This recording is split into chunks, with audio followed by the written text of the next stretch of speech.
Today, RW Mods is going to show you the proper way to break in a Nitro engine. I'm using a break-in bench. Most of these principles will be the same as in the car. They tend to fire up a little bit faster in the break-in bench, but most of these things will work in the car also.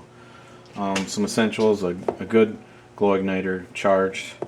The LiPos seem to work a little bit better. A new NiCad one works well also. Good temp gun, tuning screwdriver, fuel. For fuel today I'm using Blue Thunder. I've added some caster for break-in for the first couple tanks.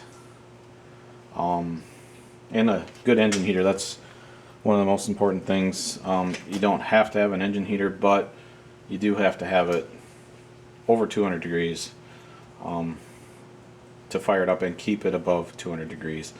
If you don't have an engine heater, a heat gun works well, get it up to temp. A can coolie, upside down over the top. You can cut it to fit or whatever. Some wrap foil around it, but the can coolie does seem to insulate it a little bit better.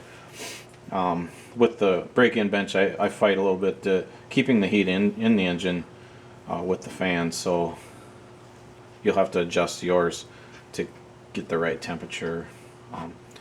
Basically, you want to start at about 240 degrees and keep it above 200. Below 200 degrees, especially on the tighter engines, they tend to start, it's hard on the rod. You can actually hear the rod pinging a little bit because it's kind of sticking as it's running. So I've got this engine already warmed up. I've had this on there for 15 minutes or so. I've already done one heat cycle. What's a heat cycle? Well, that's just a heating and cooling. And I had the comp heater on it. For 15 minutes kind of soaked it good. Hit it with the heat gun, got it up to about 240, and then let it cool. I use a fan. You don't have to use a fan, just it takes a little bit longer without the fan.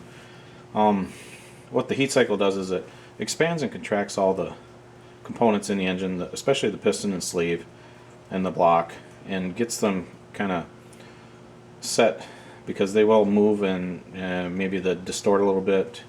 So I kind of started that process before even firing it up. And then I'll only run about a half tank of fuel through it before I stop it the first time. So I've already done one heat cycle. I'll do another half a tank. It'll be another heat cycle, and then I'll finish that tank, and that'll be the third heat cycle. Cooling it each time, and then preheating it over 200 degrees again when firing it. And then after the first tank, I'll do one tank at a time after that. Usually 6 tanks or so at least before going to the track, and then taking it easy at the track. Kind of depends on the engine too. This engine I lapped the piston a little bit, which is one of the services I offer. That just helps the initial break-in go faster. It basically just makes it a little less tight. So we got the heat on it, so we're gonna fire it up soon.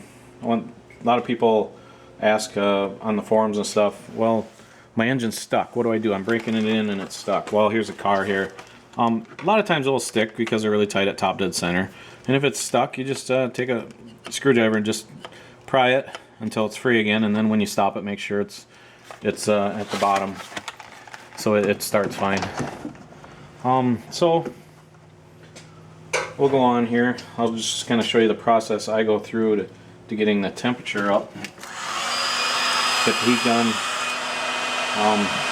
The comp heater probably gets it about 180 degrees. I want to get it about up to maybe around 240 for the initial fire in.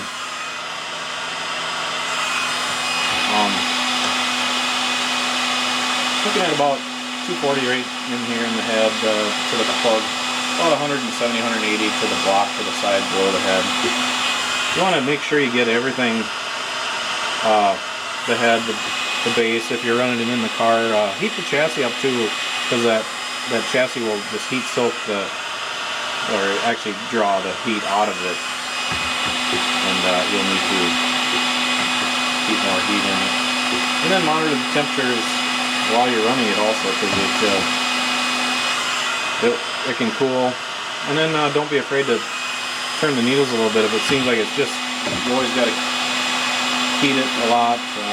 don't be afraid to lean it out a little bit. Most engines come kind of rich.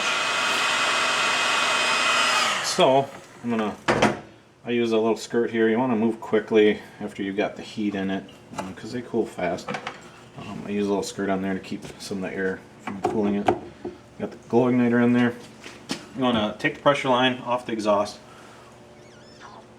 and blow in the pressure line. Get the fuel right up to the carburetor. So we're ready to go here. I'll fire it up.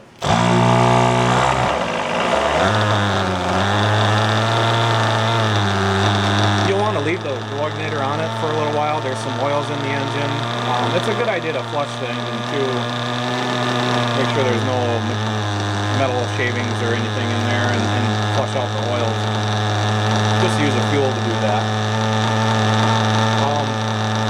A lot of people have trouble because they pull the glow igniter off and then it dies. Well, that can be a few things. It's either too rich or the plug is too cold. Are the main reasons for that. And they will, in the first tank, sometimes die, and it doesn't hurt to leave the igniter on. So then monitor the temperature. You want to keep it above 200, and just below 200, so I'll speed it up a little bit here. Give it a little heat, get it back running again. Couple tanks are usually a little more erratic with the temperatures. One thing, be careful with the heat gun when you're heating the engine. Just keep it away from the carburetor and the rubbers and plastics. You can melt those if you get carried away. A lot of engines come with the idle gap. That's the opening when the carb slide is closed, and that's adjusted with the screw there. A lot of engines will come a little bit wide, which actually works good for break-in. They'll run fine or whatever, but when you get done with break-in, before you start running at the track, you'll want to set that idle gap. Most engines, it's 30 thousandths or 0.7 millimeters is close, some a little bit more, some a little bit less. And then use the low-speed needle to get the idle correct. A lot of people, new guys, have trouble with that, and they say, oh, I adjusted the idle, and idle's good, but if the idle gap's too wide, then you end up with a rich bottom and lean top situation. And I'll go into that on a tuning video down the road. So I'm going to monitor the temperatures here a little bit and get a little bit cool. Get a little bit more heat.